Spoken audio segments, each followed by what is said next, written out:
ये कहानी है वी जियान और वी जियान की। शान जिसके माता पिता नहीं है और उनके जाने के बाद वो एक इलीगल जगह पर पार्ट टाइम जॉब करता है। वो अपनी छोटी बहन लिली को संभालता है। एक दिन उसे रास्ते पर एक लड़का मिलता है जिसे वो अडॉप्ट कर लेता है। उसी का नाम है वी जियान यानी कि यान। वो अपनी छोटी भाई बहन को संभाल रहा है। किस्मत से एक दिन सैन पैंग उसे इस इलीगल काम से बाहर निकलने की सलाह देता है। सबकी जिंदगियां राह पर आ जाने के बाद यान चान को अपनी फीलिंग्स कन्फेस कर देता है। पर क्या चान उसकी फीलिंग्स को अपनाएगा? क्या ये दो लोग जो एक दूसरे के लिए अजनबी है, क्या बस फैमिली मेंबर या भाई बनकर रह जाएंगे या एक दूसरे को प्यार के रूप में अपनाएंगे? ये कहानी ओरिजिनली बिग ब्रदर इस काम से अडॉप्ट की गई है। सीरीज का नाम है द अननोन। प्रेजेंट में कहानी शुरू होती है। यान एक अंधेरे रूम में आता है जहाँ पर यान शराब के नशे में होता है।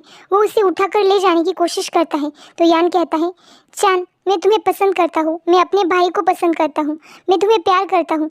और वो उसे फोर्सफुली किस करने की कोशिश करता है। चान गुस्से में उसे पंच कर देता है और यान नीचे गिर जाता है। कहानी पास्ट में चली जाती है। 2013 न्यू ईयर होता है। लिली दरवाज़ा खोलती है। दरवाजे पर सैन पैंग आया होता है। उसने खाने के लिए कुछ चीज़ें लाई होती हैं और वो चान को कहता है, मुझे पता था तुम भूल गए होगे, और उसे एक एनवलप देता है और उसे भरने के लिए भी कहता है। यहाँ से चान निकलता है जियान को लाने के लिए। ये वही जगह है जहाँ पर जियान चान को पहली बार मिला था।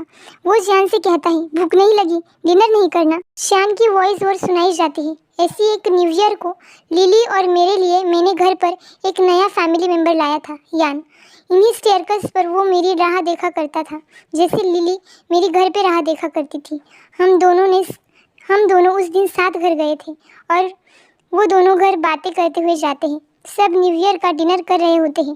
लिली कहती है, भाई आप यूनिवर्सिटी में एडमिशन ले रहे हो, ये एम्बैरेसिंग हो सकता है। आपके सभी दोस्त 2 साल आगे हैं, आप पीछे होंगे।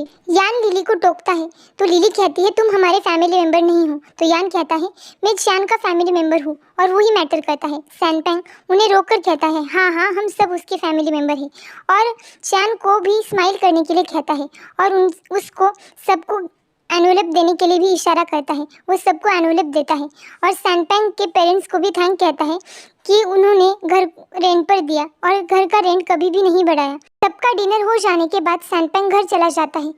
यान को कुछ बिल्स दिखते हैं। वो उन्हें लेकर अपने रूम में जाता है और एनवलप के और सेविंग के पैसे निकाल कर कैलकुलेशन करने लगता है। तभी उसे फ़ोन पर एक मैसेज आता है कि उसकी सैलरी आ गई है। थोड़ी देर बाद वो और लिली साथ में कार्ड्स का गेम खेलते हैं जिसमें लिली बार बार हार जाती है। कहानी फिर से पास में जाती है 2007। यहाँ पर चान काम की तलाश में आया होता है।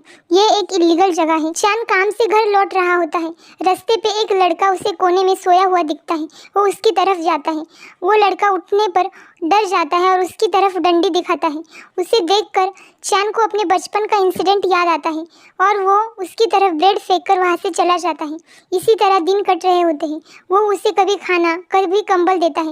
एक दिन वो लड़का उसके पीछे आने की कोशिश करता है पर चान उसे मना कर देता है। वो उनके घर के बाहर अंधेरे में बैठा होता है। लिली और शान उसे अंदर ले लेते हैं। शान अपनी काम की जगह आया होता है। उसका बॉस पूछता है, जिस लड़के को तुमने घर पर रखा है उसका नाम क्या है? शान कहता है, यान। बॉस कहता है, क्या वो स्कूल जाता है? उसे रजिस्टर करवाया है? शान मना करता है। बॉस उसे पैसे का एनवलप देकर बाहर के इंसान को मारने का इशारा करता है। शान उस इंसान को मारकर वापस आता है और टेबल से पैसे लेता है। तो बॉस कहता है, मैं तुम्हें और भी पैसे दे सकता हूँ, और कहता है, वीक शाइन नहीं, नाम अच्छा नहीं है। वी नो यान नहीं, बीच वे में कुछ डालते हैं। वी जी यान, इसका मिडल नेम तुम्हारा होगा। और इस तरह यान को उसका नाम मिलता है, वी जियान। और कहानी 2007 से 2011 में आती है। शान हॉस्पिटल में होता है। यहाँ सैन पैंग आता है। यान हॉस्पिटल में रुकने की जिद कर रहा होता है क्योंकि शान बहुत इंजर्ड होता है।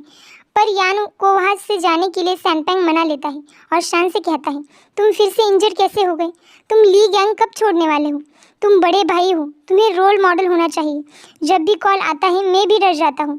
यान और लिली के बारे में सोचो। और वहाँ से बिल पे करने के लिए चला जाता है। शान सैन पैंग की बातें समझ जाता है और अपना काम छोड़ देता है। कुछ दिन बाद यान देर तक घर नहीं आया होता तो शान उसे स्कूल पर फ़ोन करता है। उसके सर बताते हैं कि वो लीव पर है, वो आया ही नहीं। तो वो समझ जाता है कि ली गैंग ने ही उसे लिया होगा।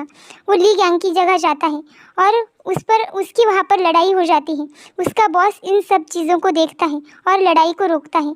तो उसका उसके बॉस को वो इंसान कहता है, यहाँ से निकल कर जाने वाले हर इंसान को यहाँ कुछ छोड़कर जाना होता है।